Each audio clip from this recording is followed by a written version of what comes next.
Co tak naprawdę stało się w Spice Girls, że przestały razem występować? Dlaczego zespół, który sprzedał ponad 100 milionów płyt na całym świecie, wyprzedawał wielkie areny w kilka minut i gromadził miliony przed telewizorami podczas swoich występów na żywo, zdecydował się na taki krok, pozbawiając się fortuny? O tym w dzisiejszym odcinku, który powstał w odpowiedzi na te komentarze.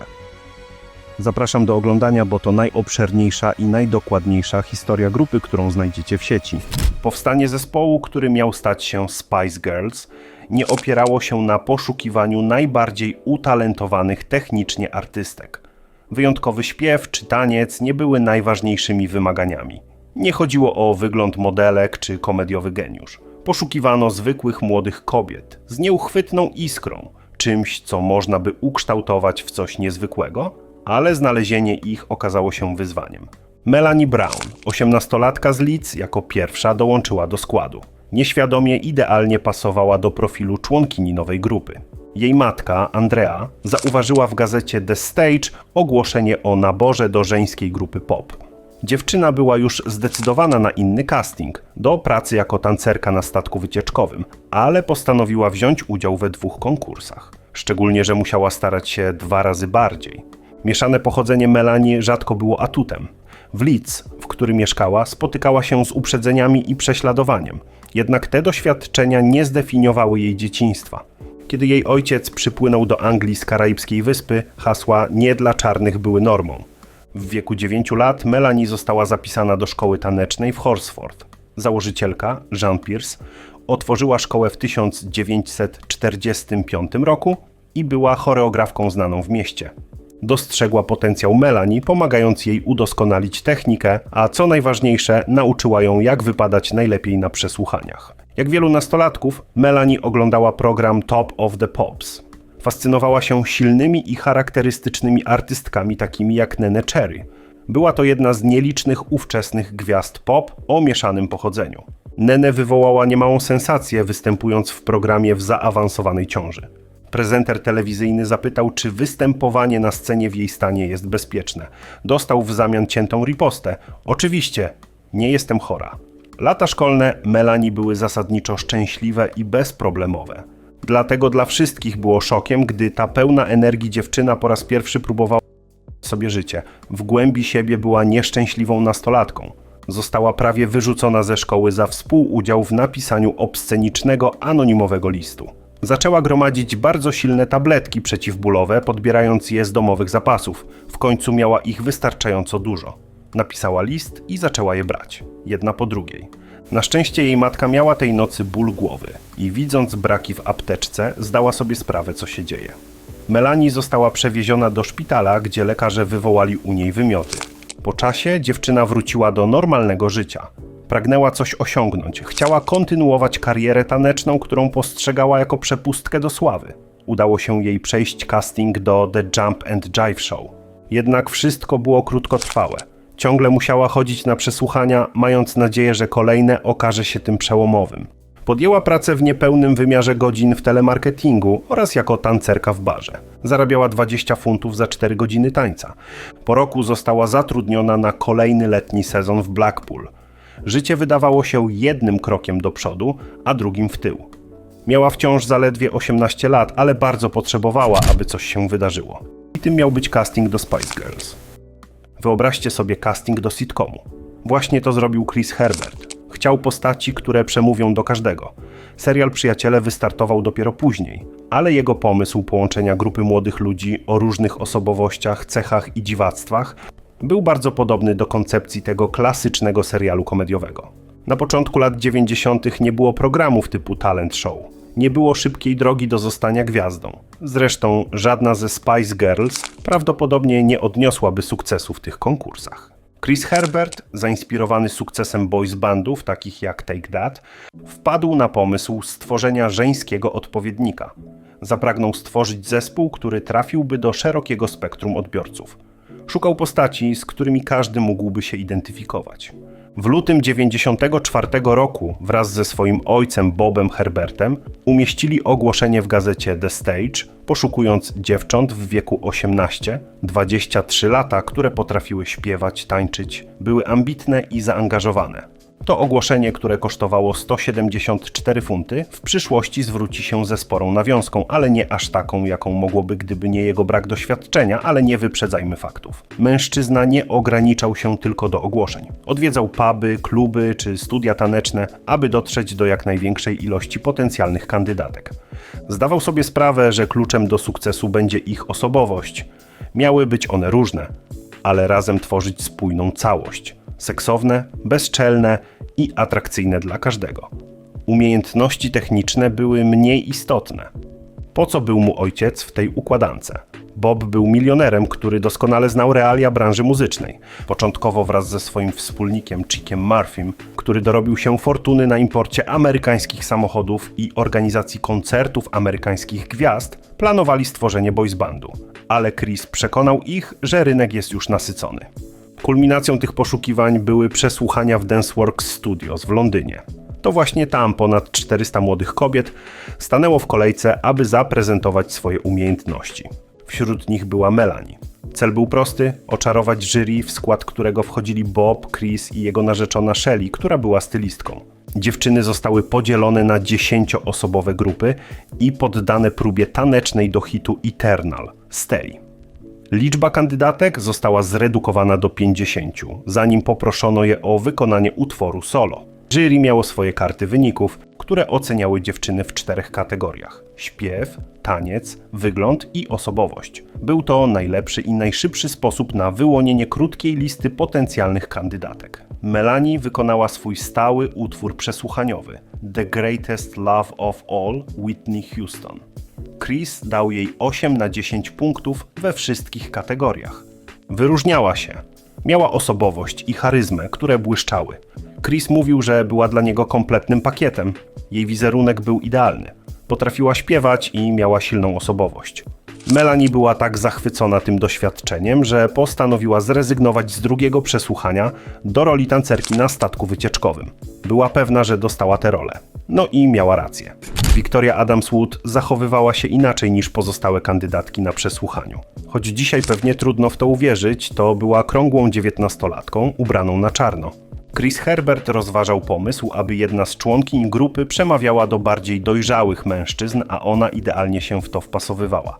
Pochodziła z robotniczej rodziny z północnego Londynu, a życie jej ojca to gotowy materiał na książkę. Tony Adams, syn robotnika fabrycznego, wychował się w Edmonton, w dwupokojowym domu bez łazienki, z toaletą na zewnątrz i bez ogrzewania. Miasto było miejscem, z którego należało uciec, aby coś w życiu osiągnąć, i właśnie to Tony zrobił. Rzucił szkołę, by szkolić się na elektryka, ale marzył o karierze gwiazdy pop. Choć błyszczał jako główny wokalista w 2 zespołach i zwrócił na siebie menedżera Joe Micka, co stało się jego przekleństwem. Tony podpisał kontrakt z Joe, ale nie wiedział, że ten miał problemy finansowe z powodu szantażu związanego z jego homoseksualizmem. W lutym 1967 roku zamordował swoją gospodynię, a następnie popełnił samobójstwo. Problem Tonego polegał na tym, że był związany umową, a późniejsze zawiłości prawne uniemożliwiły mu nagrywanie przez 5 lat. Był później niezwykle ostrożny w kwestiach biznesowych, co okaże się kluczowe dla rozwoju Spice Girls. Powrócił do swojego fachu, po czasie otworzył firmę, wspierany przez swoją dziewczynę, a późniejszą żonę, Jackie Cannon. Po latach firma będzie przynosić im ogromne pieniądze. Później media będą wyciągać fakt, że Victoria była podwożona do szkoły Rolls-Royce'em, ale to było znacznie później. Na razie była wożona starym gruchotem i borykała się zerową pewnością siebie. Brała dodatkowe lekcje z czytania czy ortografii. Była o 1 000 000 kilometrów od Wiktorii, którą znamy z ekranów telewizora. Była zainspirowana serialem Fame. Zazdrościła entuzjazmu bohaterów, chciała być taka jak oni. Miała obsesję, nagrywała każdy odcinek, aby nauczyć się wszystkich piosenek i układów tanecznych. Chciała uczęszczać do podobnego miejsca. Jason Theatre School, kilka kilometrów dalej, wydawała się najlepszą opcją dla tej 9-latki. Od pierwszych zajęć Jason zidentyfikowała Wiktorię jako jedną z najbardziej zaangażowanych uczennic. Tydzień po tygodniu taniec ociągał ją od normalnej szkoły. Po szkole podstawowej rodzice postanowili posłać ją do szkoły, w której czuła się jak wyrzutek. Miała opowiadać dookoła, jak bogata jest jej rodzina i że pewnego dnia zostanie sławna. Mówiło się, że jest zarozumiała. Pełny zakres prześladowania, jakiego doświadczyła, jest niejasny. Szczególnie, że jej młodsza siostra Louise poddawała to pod wątpliwości. Zresztą, jeżeli oglądaliście dokument o Davidzie Beckhamie na Netflixie, to tam generalnie on wyśmiewa jej historię o trudnym dzieciństwie, a ona wygląda jak przyłapana na kłamstwie. Wróćmy jednak do tańca. Zdeterminowana, aby zwiększyć swoje szanse na karierę w showbiznesie, postanowiła pójść do renomowanej szkoły teatralnej. Uprzednio odwiedziła czołowe szkoły dobrego wychowania, a następnie złożyła podanie do Lane Theatre Arts, miejsca określanego jako Premier League. Samo przesłuchanie było ciężką próbą, ale została przyjęta. Szybko zderzyła się ze ścianą. Nauczyciele powiedzieli jej, że jest za gruba. Nawet najszczuplejszym dziewczynom wytykano każdą zmianę ciała. To ostatnia rzecz, którą chciałaby usłyszeć młoda kobieta. Ale Victoria nie była wyjątkiem. Victoria nie wyróżniała się wśród utalentowanych tancerek, ale była gwiazdą na zajęciach z wizerunku. Zaczęła chodzić na castingi w Londynie. Otrzymała kilka drobnych ról, w tym występ w reklamie pasty do zębów czy opon samochodowych. Pojawiła się również w teledysku do piosenki zespołu Pet Shop Boys na ułamek sekundy. Inną pracą, którą wykonywała regularnie, było bycie promotorką na torze Brands Hatch. Chodziło o pozowanie do zdjęć z fanami i wręczanie nagród. Nie była to wprawdzie praca modelki, ale dzięki temu nabierała obycia z publiką, a także zarabiała pieniądze. Podczas gdy Victoria stawiała pierwsze kroki ku sławie, inna z przyszłych Spice Girls, Geri Halliwell, przeżywała własne przygody. Geri nie była wybitnie uzdolniona muzycznie ani tanecznie, ale miała ogromną ambicję i charyzmę. Po ukończeniu szkoły pracowała jako kelnerka, barmanka i tancerka w klubach nocnych w Hiszpanii. Próbowała swoich sił jako modelka, a nawet pojawiła się w tureckiej telewizji jako prezenterka teleturnieju. Była gotowa na wszystko. Wróćmy na chwilę do castingu. W siedzibie Heart Management Chris zaczął przeglądać karty wyników, aby wybrać 12 najlepszych kandydatek do drugiego przesłuchania. Jego sekretarka odbierała telefony od upartej kobiety. Pomimo nachalności nie była zirytowana. W końcu ciekawość Chrisa wzięła górę i chciał porozmawiać z dziewczyną. Szybko przekonał się, że Geri Halliwell to tornado. Widziała ogłoszenie, ale nie mogła pojawić się na przesłuchaniu i prosiła o szansę. Krąży kilka wersji wytłumaczenia. Jedno mówiło, że była na nartach i doznała poparzeń słonecznych. Inne, że musiała pilnie odwiedzić babcię w Hiszpanii. Chris był pod wrażeniem jej śmiałości. Ze zdjęć, które przesłała, widział, że jest atrakcyjna. Mężczyzna zaryzykował i zaprosił ją do drugiego etapu. Geri nie spędziła połowy dzieciństwa na zajęciach tanecznych ani wokalnych, ale gdzieś po drodze jej życia wytworzyło się w niej wielkie pragnienie sławy. Jej matka przyjechała do Londynu, gdy miała 21 lat, aby pracować jako au pair, czyli mieszkała z właścicielami domu w zamian za pomoc. Uległa wątpliwym wdziękom handlarza samochodowego, kobieciarza i ryzykanta w jednym. Mężczyzna miał 44 lata. Pobrali się po zaledwie 7 tygodniach znajomości. Okazało się, że nie był biznesmenem, a kobieta musiała pracować jako sprzątaczka, aby utrzymać rodzinę. Przez doświadczenia matki Geri wcześnie nauczyła się wartości pieniądza. W wieku 7 lat roznosiła gazety. Bardzo go kochała ojca, mimo że niewiele wnosił do gospodarstwa domowego. To on zawsze zachęcał swoją córeczkę do śpiewania. Rodzice ostatecznie rozstali się, gdy Geri miała 9 lat. Nie wszyscy jej rówieśnicy w szkole darzyli ją sympatią. Wielu uważało ją za popisującą się gadułę, ale inni widzieli w niej naturalną liderkę, która potrafiła wydobyć z każdego to, co najlepsze. Przed szkołą średnią zapytała mamę, czy mogłaby spróbować dostać się do Watford Grammar School for Girls i ku zaskoczeniu wszystkich została przyjęta. Nowa szkoła dała jej również możliwość odkrycia teatru. Następnie udała się do Casio College, gdzie studiowała osobliwą mieszankę finansów, podróży i turystyki, co jej nie odpowiadało. Uznała, że marnuje cenny czas, więc rzuciła szkołę i zaczęła tańczyć. Nie miała odpowiedniego przeszkolenia, więc po prostu improwizowała i liczyła na farta. Wkrótce została zauważona w londyńskich klubach. Płacono jej 40 funtów za taniec. Dowiedziała się, że może zarobić więcej za granicą i w wieku 19 lat była tancerką w klubie na Majorce. Taniec to luźne określenie, ponieważ w rzeczywistości wiła się w klatce. Podczas pobytu w Hiszpanii dzieliła mieszkanie z inną tancerką, której lokalny fotograf zrobił kilka zdjęć topless. Geri postanowiła zrobić to samo. Po powrocie do Anglii podpisała kontrakt z mało skuteczną agencją. Osiedliła się w pustostanie, ale została z niego usunięta. Jej zdjęcia z sesji modelingowych doprowadziły ją do pracy jako prezenterka w teleturnieju w Stambule. W W międzyczasie zmarł jej ojciec, po jego odejściu cierpiała na napady zarówno bulimii, jak i anoreksji. Choć jej dieta składała się z kawy i papierosów, to mówiła o sobie grubas. Po czasie postanowiła nie wracać na kolejny sezon do Turcji, a także zakończyć wszelkie przyszłe sesje topless. Problem, przed którym stanęła, brzmiał: co tak naprawdę potrafi robić? Starannie ułożone plany dotyczące drugiego przesłuchania zostały zakłócone, gdy Chris dowiedział się, że jedna z kandydatek nie może się pojawić. Jedna z matek zadzwoniła, by poinformować, że jej córka, Melanie Chisholm, ma zapalenie migdałków. Dziewczyna nie mogła sama z nim porozmawiać, ponieważ miała oszczędzać głos. Chris był pod wrażeniem jej żywiołowości podczas pierwszego przesłuchania i zapewnił, że nie straci tej okazji. Melanie Chisholm oddychała tańcem. To była jej pasja, choć w głębi duszy chciała zostać piosenkarką, tak jak jej mama. Joan, zanim urodziła córkę Melanie, była wokalistką. Pomimo że była blisko osiągnięcia sukcesu, zawsze brakowało tego ostatniego kroku. Gdy Melanie miała 3 lata, jej rodzice rozstali się, co spowodowało problemy finansowe i poczucie wyobcowania. Melanie obwiniała się za rozpad rodziny. Od dziecka była otoczona muzyką, słuchając prób w domu i oglądając występy matki. Idolkami Melanie były początkowo postacie z serialu Fame, później Madonna, bardziej za wizerunek niż muzykę, a następnie Stevie Wonder. Pierwszym publicznym występem Melanie było wykonanie The Greatest Love of All Whitney Houston, piosenki, którą Melanie Brown śpiewała na castingu do Spice Girls. Melanie pracowała dorywczo, by opłacić swoje pasje.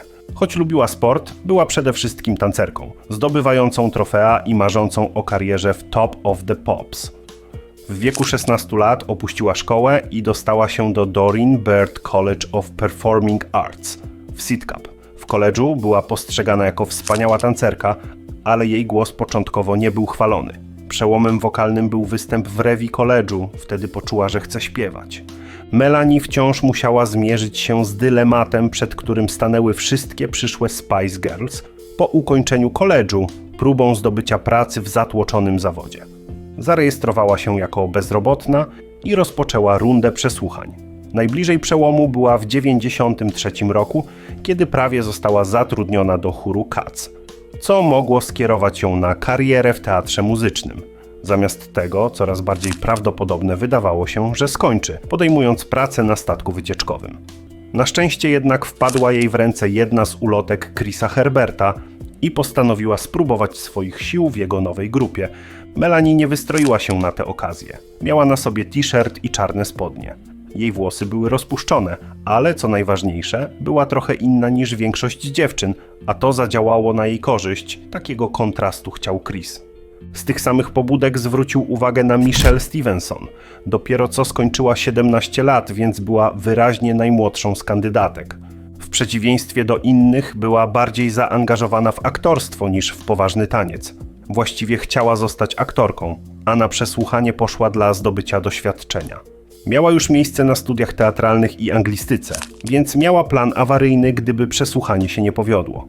Chris i Bob rozpoczęli drugie spotkanie od rozmów z każdą z dziewczyn osobno, a następnie podzielili je na 3 grupy. Jedna z grup, składająca się z Melanie Brown, Victoria Adams-Wood, Michelle Stevenson i Liane Morgan, wydawała się szczególnie obiecująca.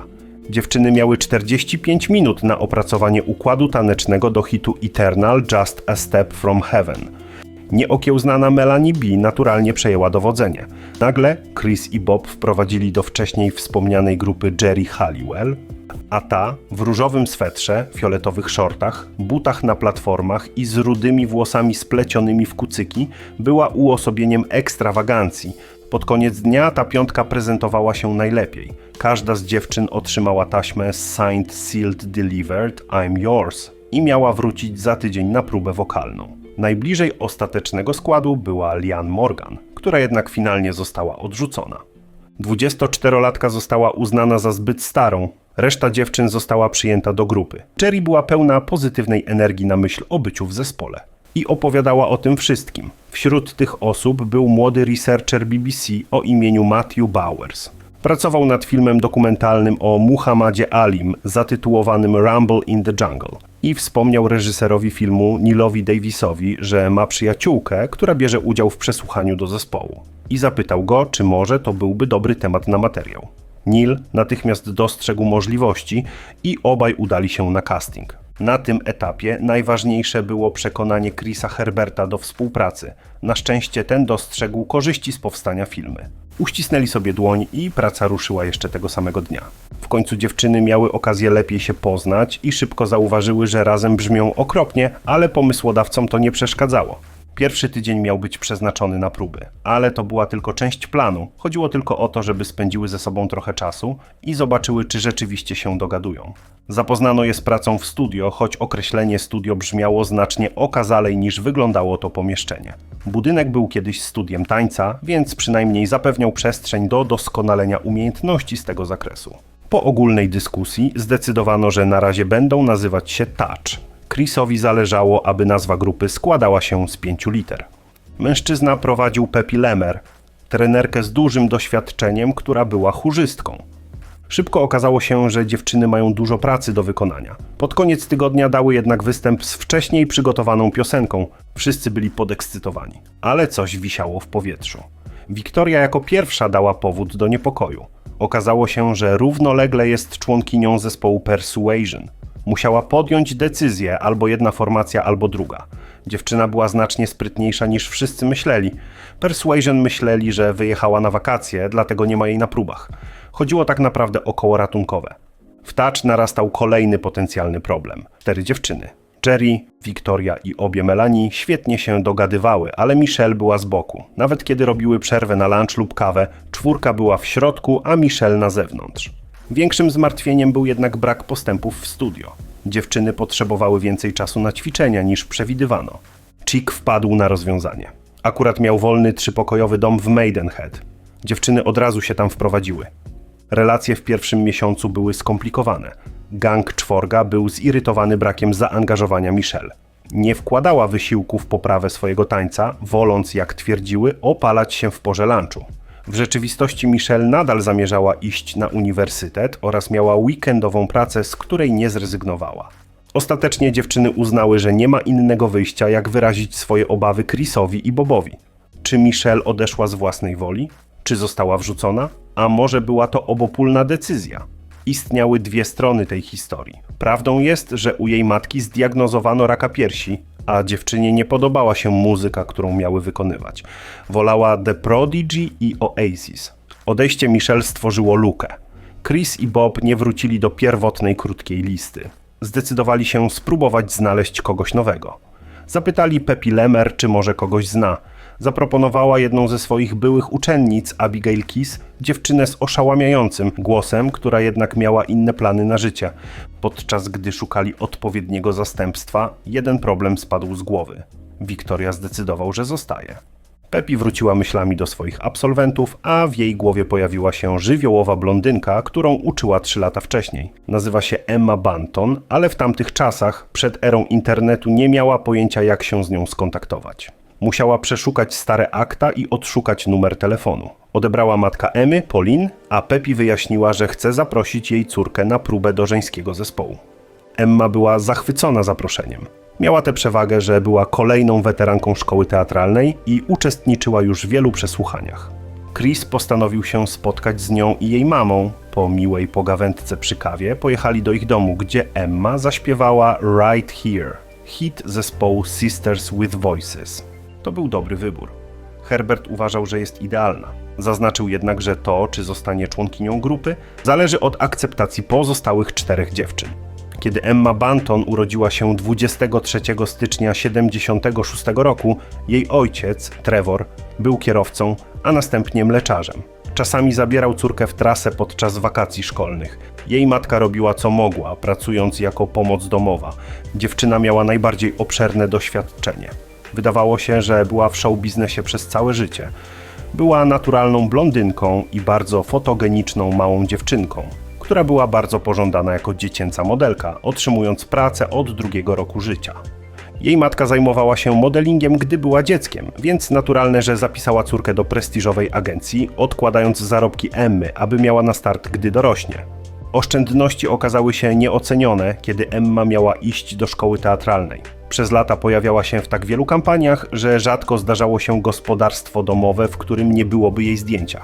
Drugą wielką miłością był taniec. Zaczęła uczęszczać na lekcje baletu w wieku 3 lat. Kiedy miała 5 lat, zapisano ją do K School of Dance, mimo że była młodsza od innych dzieci. Jednakże plany zostania profesjonalną tancerką zostały zniweczone w wieku 14 lat, kiedy upadła i doznała kontuzji pleców. Kiedy miała 10 lat, została przyjęta do Sylvia Young Theatre School, która szybko stała się jedną z wiodących szkół artystycznych w kraju i była przepustką do wielkiej kariery. Prawie jej nie ukończyła, ze względu na rozwód rodziców i niemożność opłacenia edukacji. Na szczęście dostała stypendium. Gust muzyczny Emmy był mainstreamowy. Lubiła piosenki, do których mogła tańczyć, bardziej niż te z głębszym przesłaniem. Przed telefonem od Pepi wydawało się, że Emma będzie po prostu kolejną aktorką liczącą na przełom. Brakowało tylko jednego. Musiała zostać zaakceptowana przez dziewczyny. Miała odbyć okres próbny trwający około tygodnia. Jerry, dwie Melanie i Victoria udały się na stację Maidenhead, aby powitać Emmę. Podróżowała z matką, którą trzymała za rękę idąc peronem w kierunku dziewczyn. Po raz pierwszy miała mieszkać poza domem, więc pierwszy wieczór był dla niej trochę stresujący. Dziewczyny po kilku dniach dogadywały się tak dobrze, że Chris nie marnował więcej czasu. Zapytał: słuchajcie, czy jesteście zainteresowane, żeby została 5. członkinią? A one odpowiedziały zgodnie: absolutnie. 5 Spice Girls była gotowa. Nie było pewności, czy 5 dziewczyn zmuszonych do mieszkania razem w skromnych warunkach zdoła się porozumieć. Niewielka łazienka na pewno tego nie ułatwiała i szybko stała się areną walki. Reszta domu przy Boyne Hill Road też była daleka od luksusu.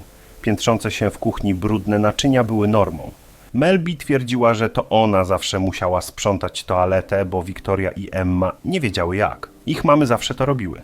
Emma, mimo anielskiego wyglądu, była największą bałaganiarą. Być może dlatego, że jako jedyna nie mieszkała wcześniej poza domem. Melanie starała się utrzymać porządek, ale była to syzyfowa praca. Jerry, z zacięciem sierżanta, próbowała wprowadzić grafik sprzątania, przyklejając go na lodówce, lecz bez skutku. Podczas ich aklimatyzacji Neil Davis wpadał, aby ich filmować. Określił to miejsce jako studencki dom. Nic dziwnego, że dieta też taka była. Były wiecznie głodne. Jerry prawie nic nie jadła. Melanie preferowała ziemniaki z keczupem, a Victoria chipsy, marchewki i jabłka. Wszystkie miały problemy z odżywianiem, częściowo z powodu braku funduszy, pobierały zasiłki i miały po 60 funtów tygodniowo.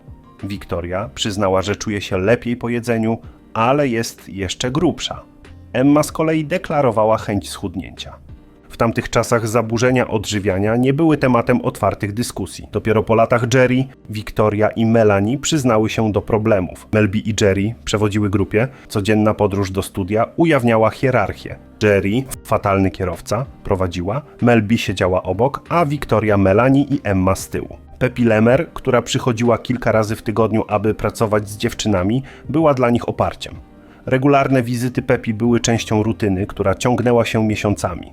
Dzień zaczynał się od prób Jerry do zmotywowania wszystkich do ćwiczeń fizycznych, ale z czasem tylko ona i Melanie się tego trzymały.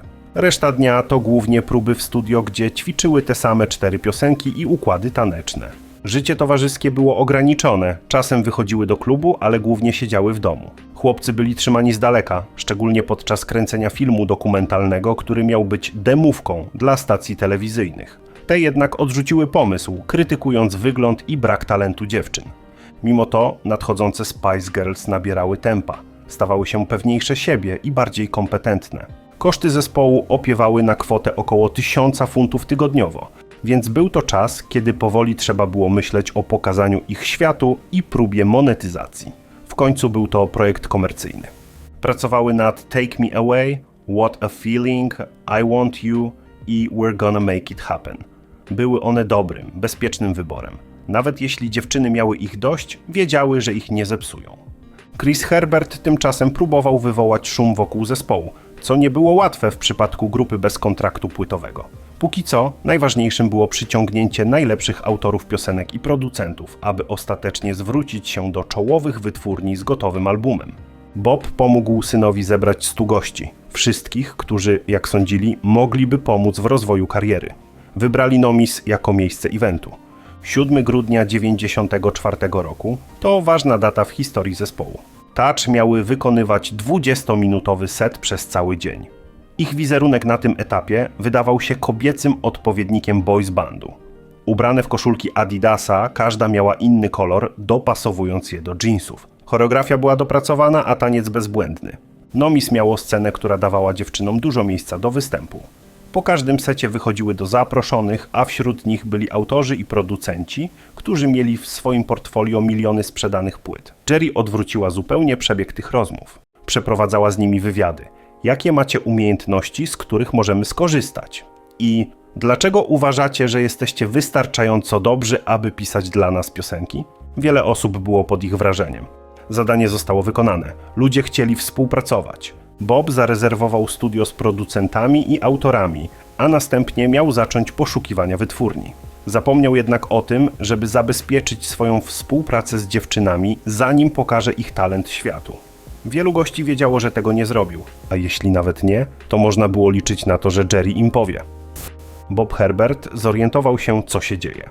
Reakcja, jaką otrzymali od autorów i producentów, uderzyła Geri do głowy. I od tego momentu stawała się coraz bardziej nieobliczalna i władcza. Już kilka dni po prezentacji umówiła się na spotkanie z Markiem Foxem. Mark wiedział, jak to jest być w zespole i wytwórni. Był perkusistą, a później również wokalistą w zespole Haircut 100. Geri przybyła do biura BMG w Putney. Szybko skierowała rozmowę na temat swojego niezadowolenia z tempa, w jakim rozwija się zespół. Zapytała Marka, czy mógłby pomóc w przedstawieniu jej ludziom z branży. Był szczęśliwy, że może pomóc. Miała porozmawiać z resztą dziewczyn i wrócić do niego z informacjami, co dalej. Nie musiała daleko iść, aby rozpocząć ten proces, ponieważ dwie Melanie siedziały w samochodzie zaparkowanym w pobliżu. Brały pod uwagę współpracę z mężczyzną. Nic znaczącego nie miało się wydarzyć przed Nowym Rokiem. Melanie, Victoria i Emma pojechały do domu na Boże Narodzenie. Geri i Mel B postanowiły zarezerwować tanie wakacje na Gran Canaria, gdzie mogły wygrzać się w słońcu i opracować plan działania na nadchodzące tygodnie. Herbertowie w końcu przedstawili dziewczynom długo oczekiwany kontrakt, nie zdając sobie sprawy, że jest już za późno. Warunki były standardowe, chociaż wszystkie uważały, że 25% udział managementu był wysoki, nawet jeśli po roku zmniejszył się do 20%.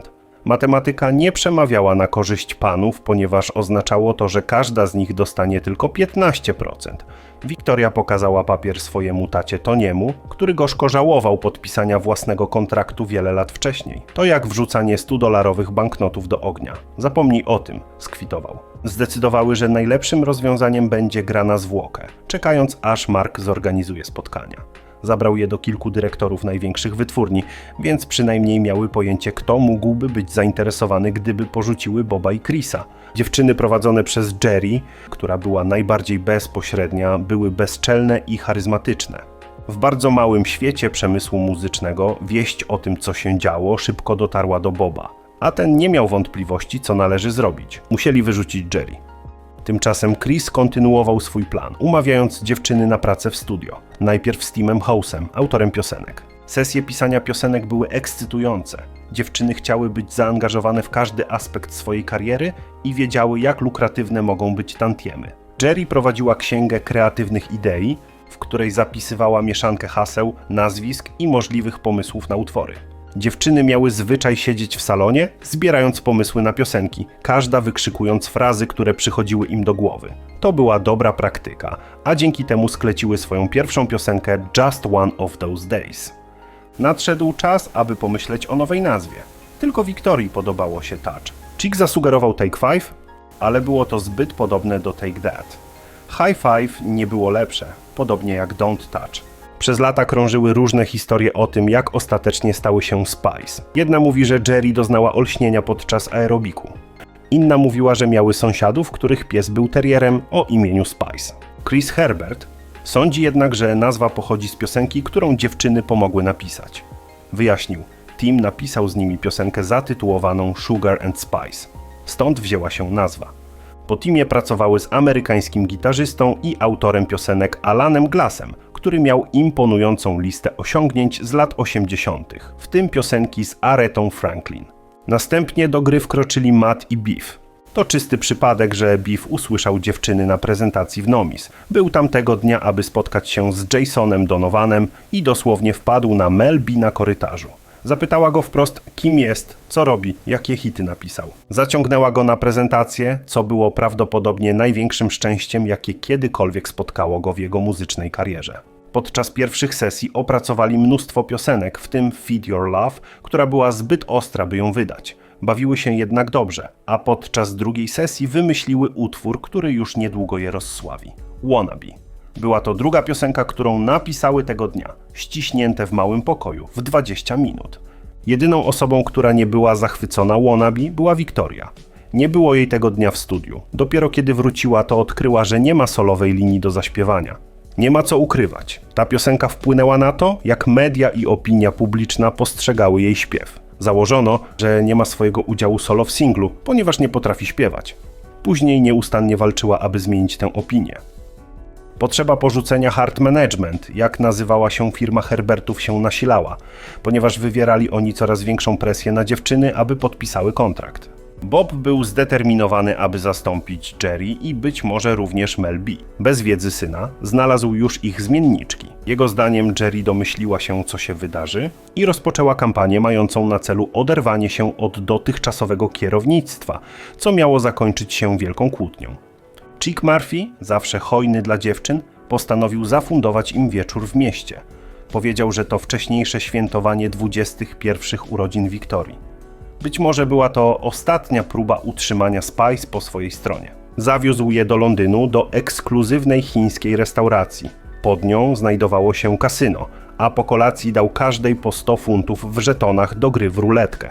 Tego wieczoru Victoria była najbardziej ostrożnym graczem, wychodząc z pokaźnym zyskiem. Był to jak dotąd najbardziej efektowny wieczór dla Spice, chociaż niczego to nie zmieniło. W ciągu miesiąca Heart Management przeszło do historii, podobnie jak dom przy Boyne Hill Road, który był ich miejscem do życia przez rok. Pojawiło się kilka wersji sekwencji wydarzeń, które sprawiły, że wszystko brzmi bardziej jak kiepski serial telewizyjny. Rozwiązanie nastąpiło na początku marca. Doszło do wielkiej kłótni z krzykami, wrzaskami i trzaskaniem drzwiami, tak po prostu. Dziewczyny miały pojechać do Sheffield na pierwszą sesję studyjną z uznanym autorem Elliotem Kennedym. Rankiem, kiedy miała się rozpocząć sesja, Chris zadzwonił do Elliota. Słuchaj, dziewczyny nie dotrą dziś na sesję, bo wszystkie mają grypę. A Elliot na to, okej, w porządku. I odłożył słuchawkę. Około godziny później oddzwonił i powiedział, muszę być z tobą szczery, one tu są. Wersja Chicka maluje daleki od atrakcyjnego obrazu dwulicowości 5 dziewczyn. Jerry jednak utrzymywała, że same chciały kierować swoją karierą. Ona i Mel B spakowały swoje ubrania do worków na śmieci, załadowały samochód i zamknęły za sobą drzwi do domu. Zostawiły notatkę, która brzmiała: dziękujemy za wszystko, co zrobiliście. Nie możemy zgodzić się na warunki umowy. Wczesne sesje z Elliotem okazały się równie owocne jak te z Mattem i Biffem. Mężczyzna mieszkał w bliźniaku, który należał do jego rodziców i był bardzo wyluzowany, nawet gdy 5 hałaśliwych dziewczyn przyjechało do niego na nagrania. Lubił ich towarzystwo. Miał szczególną więź z Jerry, która uwielbiała rozmawiać i zawsze kładła się spać jako ostatnia po rozmowach z nim. Nazwał pracę z dziewczynami najbardziej ekscytującym projektem, jakiego kiedykolwiek się podjął. Pisanie piosenek było podobne do tego, co robiły z Biffem i Mattem. Śpiewał im refren lub melodię bez słów, a one wszystkie wyciągały długopisy, wymieniały się pomysłami i wymyślały tekst w około 10 minut. Pierwszy tydzień z nim zaowocował 2 utworami: Say You Will Be There i Love Thing. Po powrocie z Sheffield nieustraszona piątka była w gorszej sytuacji, bo każda z nich musiała znaleźć miejsce do życia. Dobrą wiadomością było to, że nikt ich nie porzucił z powodu rozstania z Heart. Zarówno Matt, jak i Biff byli szczęśliwi, że mogą z nimi pracować. Elliot i jego menedżer, Martin Barter, który był na prezentacji, także. Podczas gdy Mark Fox czekał na nie z pełnym wachlarzem swoich kontaktów. Spice zdały sobie sprawę, że nie mogą same podbić świata. Wszystkie zgodziły się, że Wannabe jest najlepszą wizytówką, aby zaimponować potencjalnym menedżerom i producentom. Opracowały krótką prezentację piosenki, podkreślając oddzielne wątki swoich postaci. Głośność Mel B, seksapil Jerry, tajemniczość Victorii, niewinność Emmy i atletyczność Melanie. Połączyły to wszystko ze swoją przytłaczającą żywiołowością i były gotowe do działania. Odezwały się ponownie do Marka Foxa.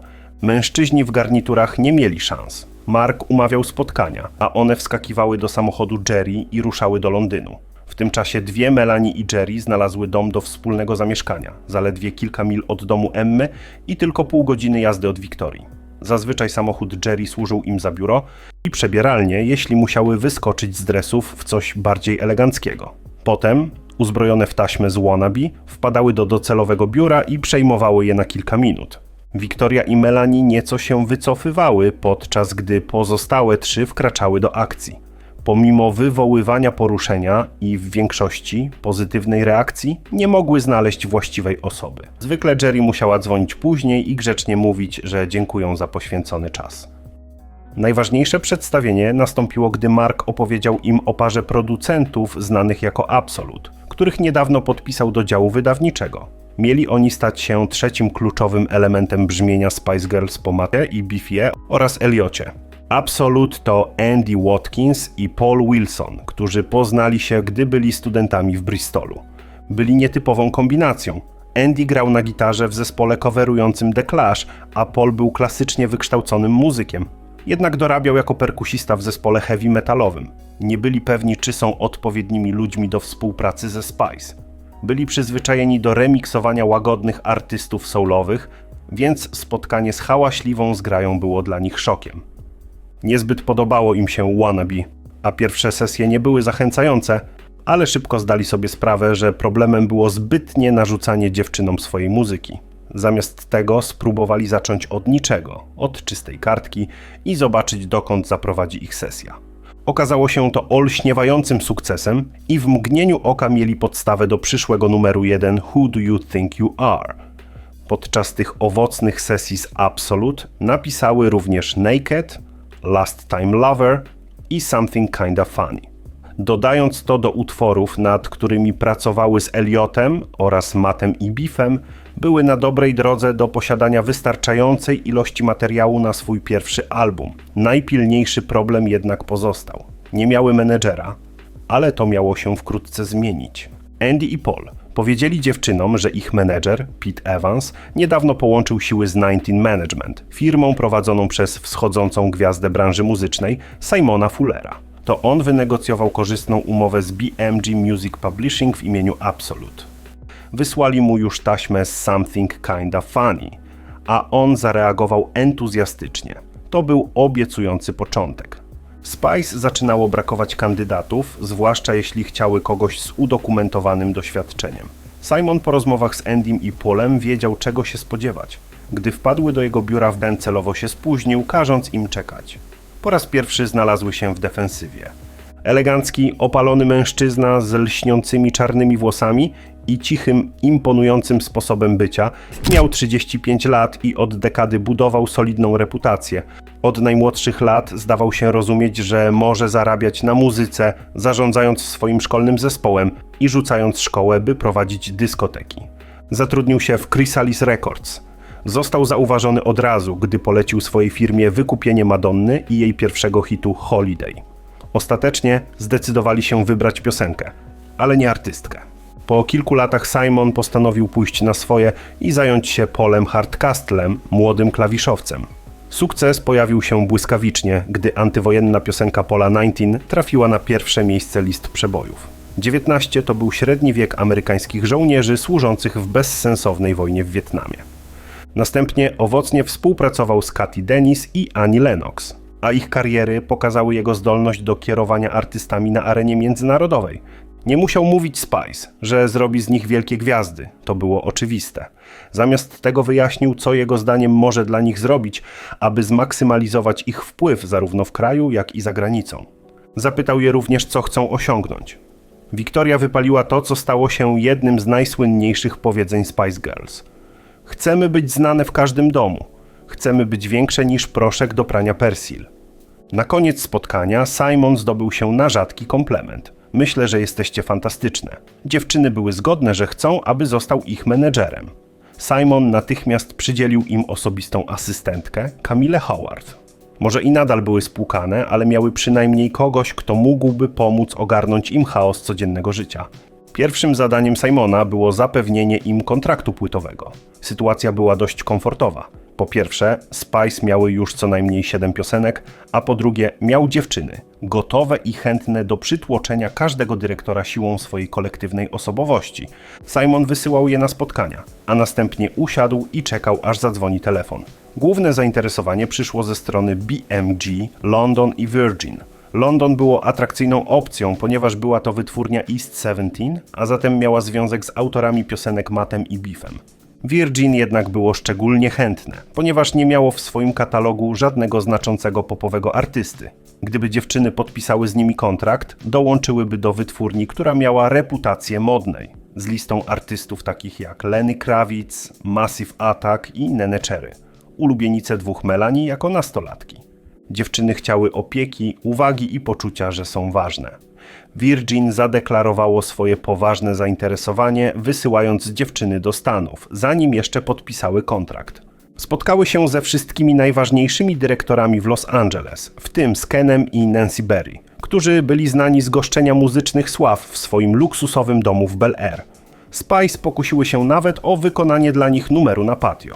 Były traktowane po królewsku przez firmę całkowicie zdeterminowaną, by zdobyć ich podpisy. Udało im się częściowo dlatego, że umowa na 5 albumów obejmowała zaliczkę w wysokości $1 000 000. To był spory sukces. Za kulisami zaczął dążyć do polubownego porozumienia z Bobem i Chrisem Herbertem oraz Chickiem Murphym. Zgodzili się na jednorazową wypłatę $50 000 na pokrycie ich czasu i wydatków. Może się to wydawać niewiele za utratę milionów, ale szacuje się, że wydali $20 000 na rozwój Spice, więc w tamtym czasie był to pokaźny zysk. Teraz dziewczyny mogły podpisać kontrakt z Virgin bez stresu. Pomimo całej pomocy, jakiej udzielił dziewczynom, Mark Fox również został odsunięty na boczny tor. Ustalono datę podpisania kontraktu z Virgin 13 lipca 1995 roku. London Records nie poddało się i zaprosiło nieświadomie dziewczyny na imprezę tego samego dnia. Dziewczyny przybyły na imprezę i rozkoszowały się uwagą, jaką im poświęcano. Można sobie tylko wyobrazić nerwy panujące w biurze Virgin, gdzie na nie czekano. Nerwów nie uspokoił żart, który dziewczyny postanowiły im zrobić. Ich limuzyna w końcu przyjechała, ale w środku nie było śladu Spice, tylko 5 dmuchanych lalek. Dziewczyny wysłały Camille, asystentkę, aby je kupiła i wysłała z wyprzedzeniem, podczas gdy one nadal cieszyły się imprezą. Kiedy w końcu przybyły, każda z nich została obdarowana bukietem kwiatów i zapłatą w wysokości $10 000, co sprawiło, że ich oczy się zaświeciły. Po podpisaniu milionowego kontraktu dziewczyny w doskonałych nastrojach zostały wepchnięte do taksówki jadącej do modnej restauracji. Wiktoria, już bardzo pijana, krzyknęła: „Trzymajcie się majtek”. Mimo podpisania kontraktu w lipcu uznano, że jest już za blisko świąt, aby odpowiednio to wykorzystać. Nie było pośpiechu, a Virgin nie chciało zepsuć tak dużej inwestycji. Wiele wpływowych osób głowiło się nad wizerunkiem dziewczyn i miejscem, w którym należy je umieścić na rynku muzycznym. Szybki wybuch popularności i 1 czy 2 hity nie były planem. Jerry i Mel B chciały Wannabe jako debiutanckiego singla. Były przekonane, że najlepiej reprezentuje on naturę grupy, bezpośrednią i bezczelną. Ashley Newton, odpowiedzialny za repertuar, nie zgodził się i mocno lobbował za Say You'll Be There, które miało mocniejszą melodię i łagodniejsze brzmienie. Geri, de facto liderka grupy, postawiła na swoim. Simon myślami był już na międzynarodowych wodach, miał w głowie merch i film. Zaczęli od lotu do Los Angeles. Dziewczyny miały zwrócić na siebie uwagę na największym rynku świata, zanim Wielka Brytania w ogóle dowiedziała się o ich istnieniu. Zamieszkały w hotelu Four Seasons w Beverly Hills i pokochały cały ten blichtr. Robiły zakupy, wylegiwały się przy basenie i polowały na celebrytów. Były jednak również całkowicie profesjonalne, jeśli chodzi o spotkania z każdym dyrektorem filmowym i telewizyjnym, z którym ich nowy amerykański agent umówił je na spotkanie. Były teraz w prestiżowej William Morris Agency i spotkały się m.in. z ważnymi ludźmi z Disneya, DreamWorks i Fox Studios. Na tym etapie nadal nazywały się Spice, ale nie na długo. Odkryły, że istnieje amerykański raper o imieniu Spice One, a na dodatek ma dość wątpliwy repertuar na swoim koncie. Dodano więc Girls. Przed powrotem do Londynu, aby dokończyć nagrywanie albumu, dziewczyny spędziły krótkie wakacje na Hawajach. Nadszedł czas, aby narobić szumu. Wannabe było dopieszczane nieskończoną ilość razy, ale po nerwowym oczekiwaniu w końcu singiel był gotowy. Zawierucha promocyjna rozpoczęła się w mało efektownym otoczeniu toru wyścigowego Kempton Park. gdzie dziewczyny hasały wokół posągu słynnego konia Desert Orchid i ogólnie próbowały zwracać na siebie uwagę. Nie było tam żadnego występu. Kilku dziennikarzy pojawiło się, aby skorzystać z darmowego dnia na wyścigach, a jeden z nich został uraczony występem wannabe na żywo w damskiej toalecie. Pojawiły się także na Brit Awards w lutym 1996 roku. Tam zapoznały się z Take That, a także Tony'ego Blaira. Przyszły premier grzecznie odmówił. Coś znacznie ważniejszego dla kariery Spice Girls niż Brit Awards wydarzyło się pod koniec tego miesiąca. Take That się rozpada. Pozostawili po sobie ogromną lukę na rynku nastolatków i dzieci. To była szansa dla dziewczyn. Virgin próbowało uzyskać większy rozgłos medialny dla składu. Ówczesna szefowa prasy Heather Finlay poprosiła dziennikarkę muzyczną Sonię Poulton o przeprowadzenie z nimi wywiadu. Dziennikarka od razu zauważyła, jak bardzo się różnią. Victoria na przykład miała na sobie ołówkową spódnicę i elegancko skrojoną marynarkę, podczas gdy Jerry była ubrana w coś, co wyglądało na zielony kawałek folii aluminiowej. Sprawiały wrażenie zbieraniny, ale były ujmujące. W międzyczasie oficjalna premiera Wannabe została ostatecznie ustalona na lipiec 1996 roku, a o grupie zaczynało się mówić. Promocja ruszyła na całego i miała dać im globalny rozgłos. Zaczęła się nietypowo w otoczeniu zaoranego pola w Hertfordshire.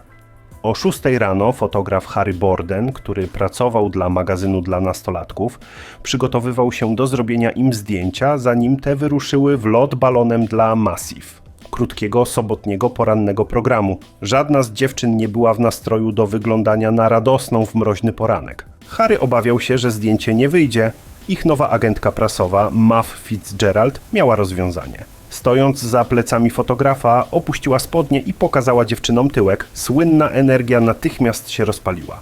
Pojawiły się w programie MTV Hanging Out i udzieliły kilku lokalnych wywiadów radiowych. Zostały zaproszone do programu Surprise Surprise, jednego z najpopularniejszych programów w brytyjskiej telewizji. 12 milionów osób obejrzało ten konkretny odcinek. Nastolatka Sally przeprowadziła z nimi wywiad dla stacji radiowej. Poprosiła je, aby się przedstawiły. Melanie zaczęła: jestem Melanie i kocham piłkę nożną. Potem: jestem Mel B, jestem północnym wariatem. Jestem Victoria i lubię zakupy. Jestem Jerry, jestem wariatką, ale w moim szaleństwie jest metoda. Wreszcie: jestem Emma i uwielbiam pączki, czekoladę i różowe rzeczy. Nie były jeszcze gotowym produktem, ale rozwijały swoje role. Brakowało jednak jednego – teledysku. Pomysł polegał na tym, aby sfilmować Spice Girls szalejące po budynku, terroryzujące tam ludzi w podobny sposób, jak robiły to przez miesiące, wykonując piosenkę w biurach wytwórni płytowych. Początkowy plan zakładał filmowanie w Barcelonie, ale to nie wypaliło. Zamiast tego zdjęcia odbyły się przez mroźną noc w Midland Grand Hotel. Simon Fuller polecił mało znanego szwedzkiego reżysera Johanna Kamitza, aby przejął dowodzenie. Był bardzo chętny do filmowania w jednym ujęciu, co sprawiło, że wszystko było odpowiednio chaotyczne. Jerry potknęła się o krzesło, a sutki Mel B były wyraźnie sterczące. Widok zbyt mocny dla niektórych części Azji, gdzie wideo zostało następnie zakazane. Całość kosztowała 100 000 funtów, ale prawie nic z tego nie poszło na stroje. Miały na sobie ubrania, które można było kupić w sieciówce. Dodatkowo, jak wiemy z klipu, miały na sobie bardzo mało ubrań. Ale nie było ani jednego słowa skargi ze strony dziewczyn. Były profesjonalne, były zjednoczone. Były po prostu skupione i gotowe. To była ich szansa. Virgin nie był przekonany co do efektów. Były nawet rozmowy o nagraniu nowego wideo. Mylili się. Teledysk szybko stał się najczęściej zamawianym na kanale telewizji kablowej The Box, pozostając na pierwszym miejscu listy przebojów widzów przez 13 tygodni. 6 tygodni przed wyznaczoną datą premiery singla, teledysk był pokazywany ponad 10 razy dziennie. Tak, tu nie ma pomyłki. Najpierw miała miejsce premiera telewizyjna. Nadszedł czas stworzenia pseudonimów. Victoria była Posh Spice, bo wydawała się nadąsana i powściągliwa. Emma miała kucyki i ssała lizaka, więc oczywiście była Baby Spice. Melanie spędzała cały czas skacząc w swoim dresie, więc nazwano ją Sporty Spice. Mel B została Scary Spice, ponieważ była krzykliwa, a Jerry była Ginger Spice, ze względu na jej włosy. Wannabe trafiło na 3. miejsce brytyjskiej listy przebojów w pierwszym tygodniu od wydania.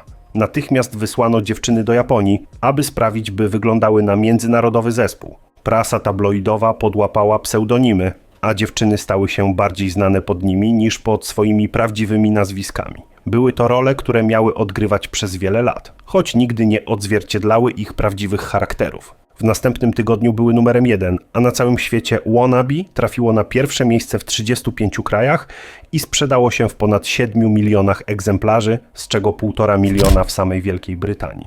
W badaniu online z 2014 roku uznano ją za najbardziej chwytliwą piosenkę ostatnich 60 lat.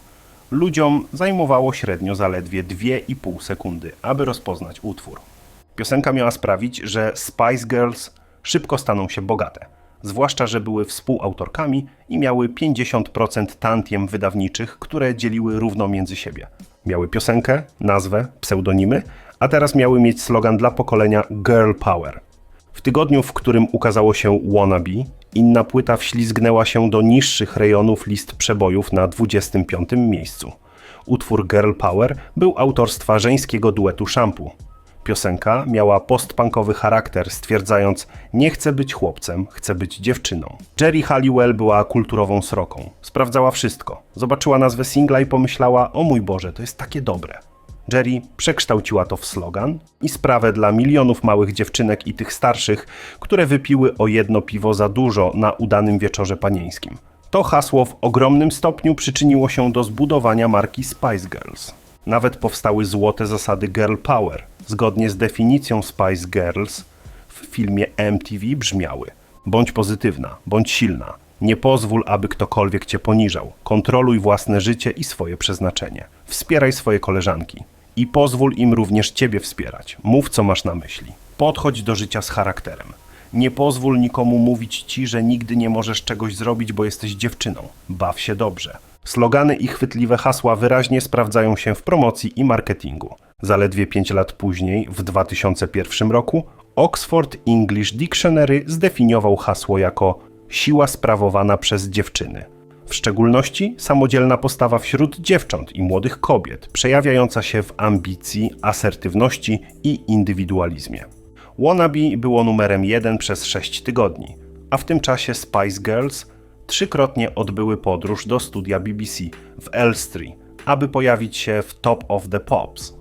Zrobiły wielkie wrażenie, zawsze flirtując z ekipą i pamiętając imię każdego. Były nowicjuszkami i kompletnymi profesjonalistkami w tym samym czasie.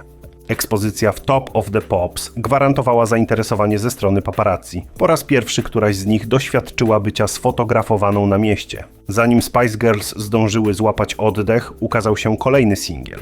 Tym razem wszyscy zgodzili się, że Say You'll Be There to dobry wybór.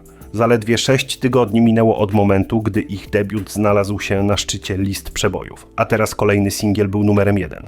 Teledysk jest jednym z najbardziej pamiętnych i stanowił uderzający kontrast z ich pierwszym. Wszystkie były fikcyjnymi postaciami, swego rodzaju bohaterkami z komiksów. Nagrywając klip w upale, wydawały się jednak dobrze bawić. Chociaż najbardziej miała chyba przewalone Victoria w tym lateksie. Teledysk był pierwszym wizualnym przykładem Girl Power i wiele mówiono o tej koncepcji, gdy rozpoczęto promocję singla i albumu miesiąc później. Nosił on tytuł Spice i zawierał 10 utworów. Sprzedaż była fenomenalna. W ciągu zaledwie 7 tygodni sprzedano 1 800 000 egzemplarzy i był to najszybciej sprzedający się album roku. Spice był nadal numerem 1 w Boże Narodzenie, kiedy ich trzeci singiel Two Become One znalazł się na szczycie świątecznej listy przebojów. W tym czasie zainteresowanie Girl Power docierało do zaskakujących miejsc. W jednym z wywiadów Geri stwierdziła, że Margaret Thatcher była pierwszą Spice Girl, pionierką naszej ideologii Girl Power. To była wypowiedź, która miała zapoczątkować tysiące artykułów na temat ich poglądów politycznych. Jednak wiele relacji o Spice Girls w prasie brukowej wydawało się skupiać na ich życiu miłosnym. W ciągu roku od wydania Wannabe pojawiło się plus minus 13 opowieści o ich pocałunkach. W szczególności Geri i Mel B były celem byłych chłopaków. Geri miała w swojej biografii coś, co było marzeniem autora nagłówków – karierę jako modelka topless.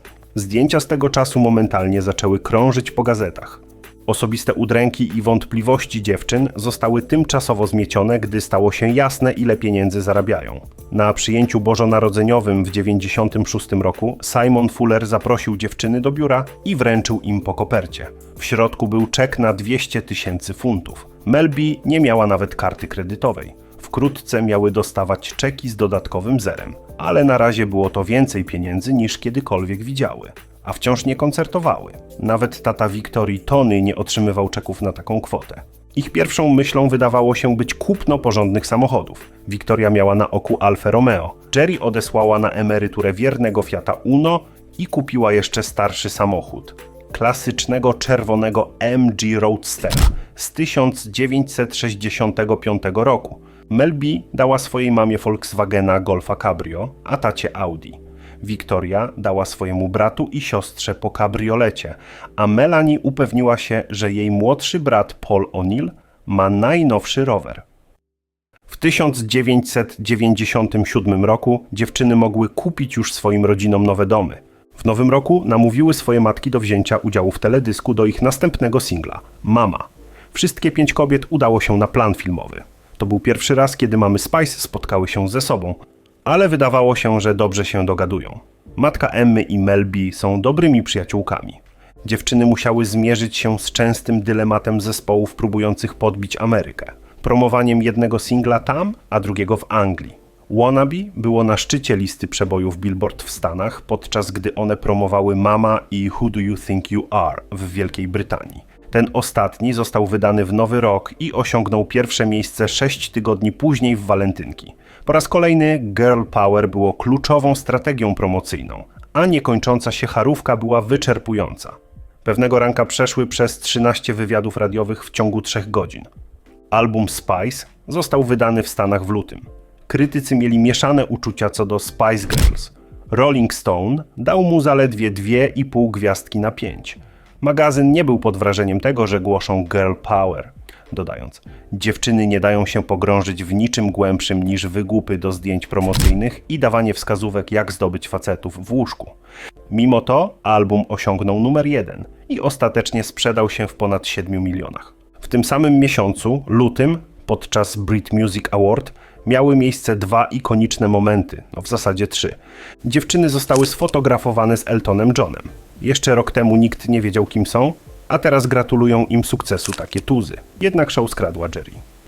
Miała wystąpić w specjalnie zaprojektowanej sukience od Gucci, ale uznała ją za nudną. Na 2 noce przed dostała olśnienia. Brit Awards mają być brytyjskie. Pojechała do siostry, która miała ręczniki kuchenne z motywem Union Jack i doszyła jeden do drogiej kreacji. Aby dać jasno do zrozumienia, że nie jest zwolenniczką Frontu Narodowego, doszyła jeszcze na plecach pacywkę.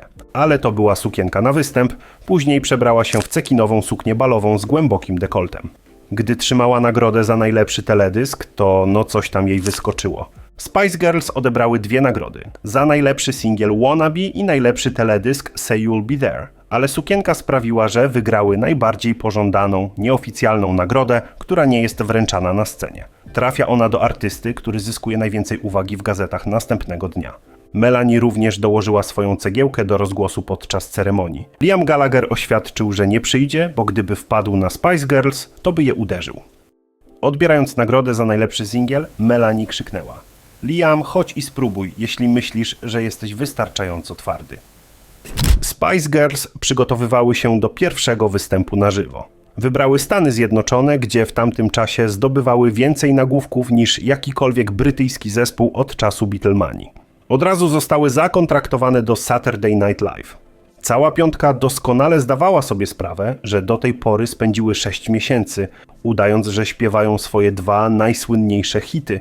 Były niesamowicie zestresowane, ale wyszło dobrze. Wystąpiły też na scenie w Manchester Opera House z okazji 20-lecia Prince's Trust. Dostały osobiście napisane zaproszenie od księcia Karola, którego następnie obcałowały, a Jerry zaraz po osobistym wyznaniu poklepała księcia po dupsku. Ale jak widać, chłopakowi się podobało. Ale nie samą muzyką człowiek żyje. Spice Girls pod kierownictwem Simona były światowymi liderami, jeśli chodzi o towary i sponsoring. Strategia ta osiągnęła 2 rzeczy. Po pierwsze, przyniosła dużo pieniędzy. Po drugie, reklamy zwiększyły ich rozpoznawalność na całym świecie. Były wszędzie. Nazwano to marketingowym blitzkriegiem. W 1997 roku podobno wygenerowały 300 milionów funtów na umowach handlowych. Ich kontrakty obejmowały Pepsi, aparaty Polaroid, British Telecom, Cadbury's, Fabergé, Benetton, Sony i lizaki Chupa Chups, które były największym hitem w Hiszpanii. Do tego towary z metkami Spice. Lalki, wrotki, tornistry, piórniki, rowery, odzieży sportowa i magazyn Spice. Sama umowa z Pepsi była podobno warta $1 milion. Kampania o nazwie Generation Next obejmowała 92 miliony puszek na całym świecie, przedstawiających dziewczyny indywidualnie lub jako grupę. Jeśli zebrałeś 20 różowych zawleczek z puszek, zostałeś nagrodzony kopią limitowanej edycji singla Step to Me. Były też tak zwane synchronizacje. Bardzo chwytliwa produkcja zatytułowana Move Over została wykorzystana w serii 3 reklam. Po raz kolejny można było wysyłać zawleczki, ale tym razem nagranie miało się znaleźć na wszystkich wersjach ich drugiego albumu. W teledysku udało się nawet umieścić subtelne lokowanie ich nowych zapachów Impulse. Opisywane jako świeża, orientalna linia, miały chwytliwe hasło „Nie noś nic oprócz Impulse Spice”. Każda z dziewczyn miała swój własny zapach. Pikantna mandarynka, sporty, lawenda i wanilia, baby. Afrykańskie drzewo, paduk i piżmo, skary. Ciepły bursztyn i czerwony pieprz, ginger. Oraz jaśmin i konwalia, posh. Podpisały również umowę o wartości $1 miliona, aby zostać twarzą sieci supermarketów na Boże Narodzenie. Zbiegło się to z wprowadzeniem na rynek szeregu produktów sezonowych, w tym słynnych lalek Girl Power. Okazały się tak popularne, że stały się najlepiej sprzedającymi się lalkami celebrytów wszechczasów, ze sprzedażą 11 milionów. Komercyjnie wszystkie grupy wiekowe były objęte, od trzylatków pożądających lalek, przez nastolatki spryskujące się obficie Impulse, na szkolną dyskotekę, po ich mamy kupujące linię czekoladek Spice Girl z Cadbury's. Niektóre szacunki podają, że łączna liczba przedmiotów Spice Girl przekraczała 200. Przyszedł czas na film. Dziewczyny poleciały na festiwal filmowy w Cannes, aby opowiedzieć światu o Spice, The Movie, jak wtedy był zatytułowany. Zrobiły słynne zdjęcie stojąc na zadaszeniu przy wejściu do hotelu Martinez, czemu przyglądało się 5000 osób. Wyjazd stał się komercyjnym triumfem, producenci sprzedali film na wszystkie terytoria. Cały świat, jak się wydawało, chciał zobaczyć film Spice Girls. Wzorem dla produkcji był A Hard Day's Night, Noc po ciężkim dniu, który fabularyzował dzień z życia Beatlesów. Sukces Spice Girls był tak często porównywany do ikon lat 60., że przerobienie formuły wydawało się rozsądną opcją. Zamiast dnia, pomysł polegał na przedstawieniu chaotycznego, fikcyjnego tygodnia z ich życia prowadzącego do koncertu w Royal Albert Hall w Londynie. W pewnym sensie było to przedłużenie oryginalnego filmu dokumentalnego o Touch, po prostu podążanie za grupą dziewczyn i filmowanie tego, co się z nimi dzieje. Zdjęcia rozpoczęły się w czerwcu 1997 roku. Lokalizacje były utrzymywane w tajemnicy, aby ograniczyć możliwości paparazzi do robienia zdjęć dziewczynom na planie. W jakiś sposób zawsze się dowiadywali. 2 fotografów zostało odkrytych przebranych za krowę pasącą się na łące obok miejsca. W filmie wystąpili m.in. Roger Moore, Hugh Laurie, Dominic West, czyli po wielu latach odtwórca roli księcia Karola w serialu Crown. Plany dotyczące premiery i promocji Spice World musiały zostać zmodyfikowane z powodu 2 tragedii. Najpierw projektant mody Versace został zastrzelony w Miami w połowie lipca. Następnie, pod koniec sierpnia, cały naród pogrążył się w żałobie, gdy księżna Diana zginęła w wypadku samochodowym w Paryżu. Brzydko mówiąc, tragedia Diany stworzyła medialny wakat. Wszystkie Spice Girls były kandydatkami do jej zastąpienia na okładkach magazynów, ale wkrótce stało się jasne, że Victoria i David Beckham, jej ówczesny chłopak, zostali wybrani. Charyzmatyczne partnerstwo, które fascynowało cały świat. Nikt na początku nie wiedział, ale dzień przed śmiercią Diany David oświadczył się Victorii, a ona przyjęła oświadczyny. Spice World, jak finalnie nazywał się film, nie był nominowany do żadnych Oscarów, w przeciwieństwie do A Hard Day's Night, który zdobył 2, ale został uhonorowany na gali dla najgorszych filmów i aktorów, czyli Złotych Malinach. Wszystkie 5 dziewczyn zostało wspólnie nazwane najgorszą aktorką. Ale sakiewka z pieniędzmi brzęczała. Produkcja stała się najbardziej kasowym brytyjskim filmem w Wielkiej Brytanii w 1997 roku z wpływami w wysokości 8,5 miliona funtów. Tylko Jaś Fasola zarobił więcej. Na całym świecie film dziewczyn zarobił ponad $100 milionów. Kiedy kamery przestawały kręcić, dziewczyny były porywane, aby skupić się na drugim albumie. Ze względu na nadmiar pracy nie były tak dobrze przygotowane jak poprzednio. Pewnego wieczoru Biff przeżył załamanie, wyrzucając wszystkich ze studia oprócz dziewczyn i Matta, aby mogli odłożyć film na bok i napisać piosenkę. Powiedział im: chcę usiąść z gitarą i pianinem, chcę pisać tak jak zawsze. I tak zrobili, wymyślając Viva Forever. Dziewczyny nie miały na nic czasu, żyły w ciągłej pętli. Pod koniec września wykonały po raz pierwszy Spice Up Your Life, który miał być głównym singlem z ich drugiego albumu. Tego dnia przyleciały helikopterem do Granady w południowej Hiszpanii na wielką oficjalną premierę, gdzie w ogrodach starożytnego Palacete del Carmen de los Martires zebrało się ponad 200 dziennikarzy. Dziewczyny nie tylko promowały kolejny singiel, ale dały dziennikarzom i uwielbiającym je fanom możliwość usłyszenia drugiego albumu. Był jednak jeden problem. Utwór Hołd dla Diany, Candle in the Wind Eltona Johna, który nie wykazywał żadnych oznak rezygnacji z pozycji na szczycie list przebojów. Byłoby ogromnym rozczarowaniem, gdyby długo oczekiwane Spice Up Your Life nie dotarło na pierwsze miejsce. Premiera została przesunięta o tydzień, aby upewnić się, że zepchnie Eltona ze szczytu. Udało się to osiągnąć dzięki sprzedaży 320 000 egzemplarzy w ciągu pierwszych 7 dni. Simon, ich menadżer, uznał, że rozsądnie będzie, jeśli dziewczyny spędzą następny, 98 rok poza Wielką Brytanią. Ówczesne przepisy podatkowe były bardzo korzystne. Gdyby to zrobiły, to mogłyby zatrzymać znacznie więcej fortuny, którą zarabiały. Nikomu się to nie podobało, chociaż widziały w tym sens. W każdym razie przez większą część tego roku byłyby poza krajem w trasie. No ale dziewczyny musiały się do tego przygotować, do pierwszych koncertów na żywo. Pepsi zasponsorowało 2 wieczory 12 i 13 października w Stambule. Były bardzo zestresowane, zwłaszcza Mel B, która zostawiła swój szczęśliwy talizman, czyli bransoletkę, w hotelu. Szybko wysłano radiowóz policyjny, aby ją odzyskać. Wszystkie komercyjne możliwości koncertu miały zostać w pełni wykorzystane. Oprócz wideo na VHS, koncert miał zostać pokazany w Boże Narodzenie w telewizji. Dziewczyny poradziły sobie tego wieczoru jak grupa doświadczonych profesjonalistek, którymi przecież były. Nawet moment, gdy jeden z ekranów poluzował się i prawie je spłaszczył, nie zepsuł tej chwili. Dziewczyny latały po całym świecie w ramach promocji Spice World. Zarówno filmu, jak i albumu. Na początku listopada poleciały do Pretorii, stolicy Republiki Południowej Afryki, na koncert charytatywny i spotkanie z Nelsonem Mandelą, który rozmawiał wesoło z księciem Karolem, kiedy dziewczyny przybyły, na maksa spóźnione.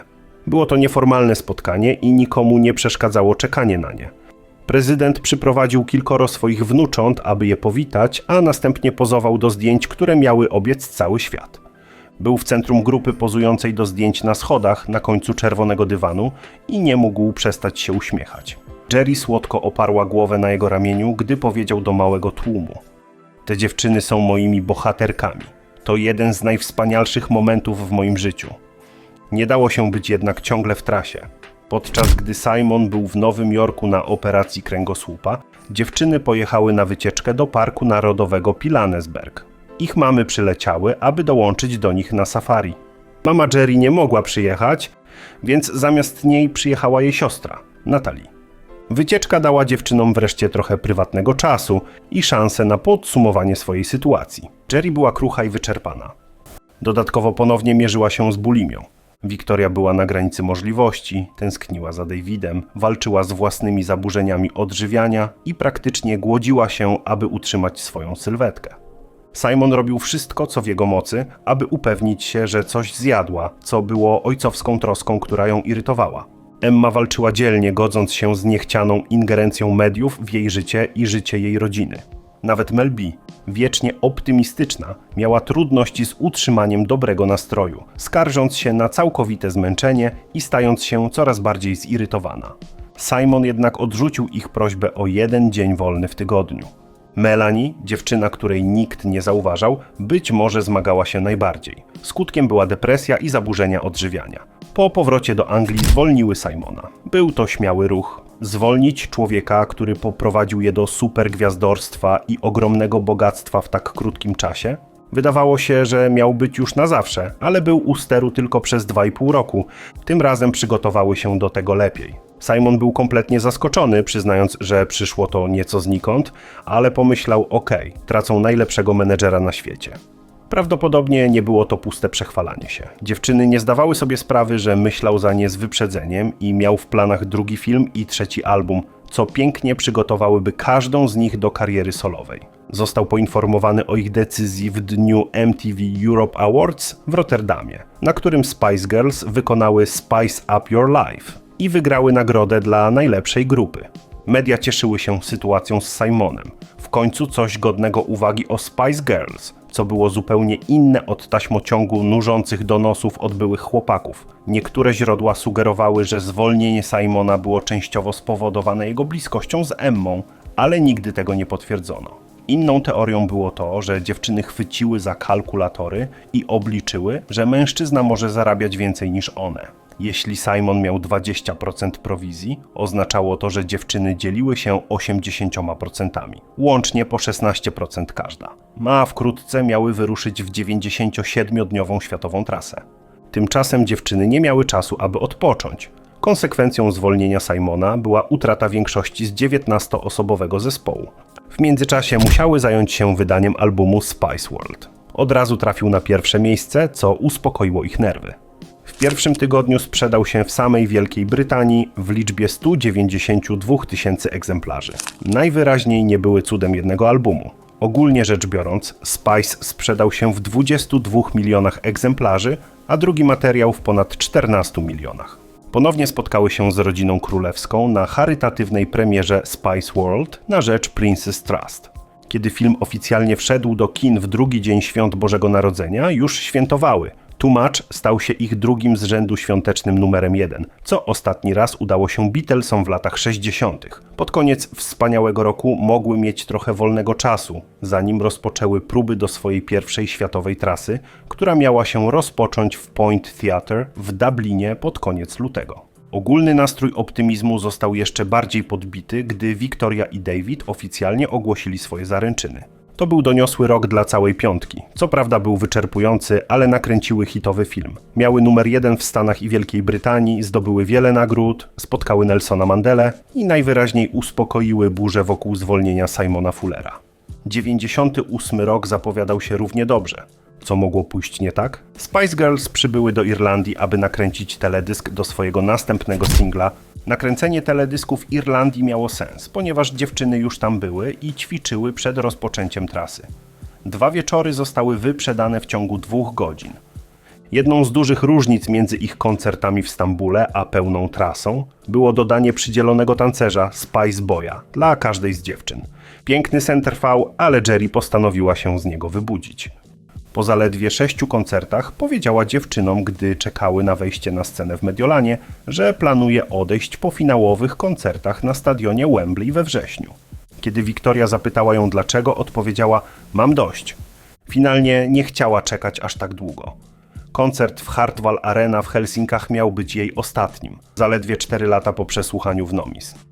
Być może inne dziewczyny nie potraktowały jej poważnie, wierząc, że jest po prostu trochę zmęczona i przygnębiona i musi przyzwyczaić się do bardzo różnych wymagań trasy, ale ona to naprawdę chciała zrobić. Nie pojawiła się w środowym wydaniu The National Lottery Show, a ich prawnik powiedział pozostałym 4, że dziewczyna odchodzi. Poszły na występ telewizyjny, udając, że nic się nie stało. Melanie rzuciła jedynie do kamery, że Geri nie czuje się najlepiej. Zaczęły krążyć plotki, że kryje się za tym coś więcej i dziennikarze zjechali do Oslo na ostatnie koncerty europejskiej części trasy. Notatka przyklejona do drzwi areny Spektrum oferowała publiczności zwrot pieniędzy i oświadczała, że Geri jest chora i nie wystąpi. Co niepokojące dla dziewczyn, musiały ustalić, kto zaśpiewa partię Geri, co przynajmniej dało Wiktorii wreszcie linijkę w Wannabe. Resztą podzieliły się możliwie sprawiedliwie. Dziewczyny podtrzymywały kłamstwo o chorobie.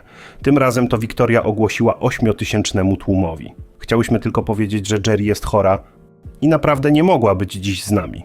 Ale ma nadzieję, że wszyscy świetnie się bawicie. W rzeczywistości nie miały pojęcia, gdzie jest, a ta była w Paryżu ze swoim starszym bratem Maxem. Nie pomogło to, że została zauważona, gdy wsiadała do samolotu do Francji, podważając wymówkę o problemach zdrowotnych. 2 dni później wszystko było już jasne. Oświadczenie Geri pojawiło się jako pierwsze. To wiadomość dla fanów. Z przykrością potwierdzam, że opuściłam Spice Girls. Wynika to z różnic między nami. Jestem pewna, że grupa nadal będzie odnosić sukcesy i życzę im wszystkiego najlepszego. Pozostałe 4 odpowiedziały. Jesteśmy zmartwione i zasmucone odejściem Geri, ale bardzo ją wspieramy we wszystkim, co chce robić. Do zobaczenia na stadionach. Przyjaźń nigdy się nie kończy. Ale się skończyła. Publicznie dziewczyny mówiły to, co trzeba. Że próbowały ją przekonać do zmiany zdania, ale bezskutecznie. Jesteśmy całkowicie za nią. Zawsze mówiłyśmy, że jeśli ktoś jest nieszczęśliwy, powinien odejść. Najważniejsza jest nasza przyjaźń. Ale uraza była. 3 lata później, w autobiografii, Wiktoria ujawniła, co naprawdę myślała. Znałam Geri od 4 lat. Dzieliłyśmy pokój w Windsorze i przeszłyśmy razem najbardziej niezwykłe doświadczenia w naszym życiu. Była jedną z moich najlepszych przyjaciółek. A teraz odeszła bez słowa. To, co czułam, to najpierw złość z powodu egoizmu, a potem zdrada. Totalna zdrada. Początkowo Melanie myślała, że Geri może chcieć naśladować Robbie'ego Williamsa, który jako pierwszy opuścił Take That, chociaż było to bliższe zwolnieniu niż dobrowolnemu odejściu.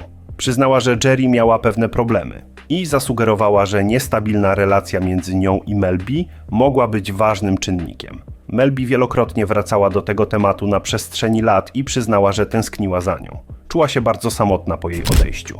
Geri wyznała, że było wiele powodów, przez które opuściła Spice Girls, ale podkreśliła, że odeszła tego konkretnego dnia z powodu odwołania wywiadu, którego chciała udzielić na temat raka piersi.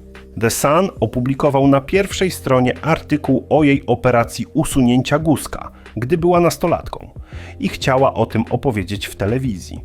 Najwyraźniej pozostałe dziewczyny zawetowały ten pomysł, a ona nie była zadowolona. Zawsze przewodziła, jeśli chodzi o prasę, a teraz nie pozwolono jej tego zrobić. Być może rak piersi był zbyt dorosłym problemem dla większości ich bardzo młodych fanów. Wydawało się, że straciła jakąkolwiek pozycję lidera w grupie. Skomentowała: miałam być orędowniczką Girl Power. Czułam się jak hipokrytka.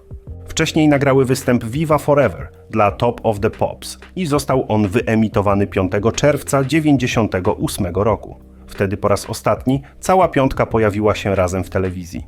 Nawet książę Karol był zaniepokojony i wysłał Geri odręcznie napisaną notatkę.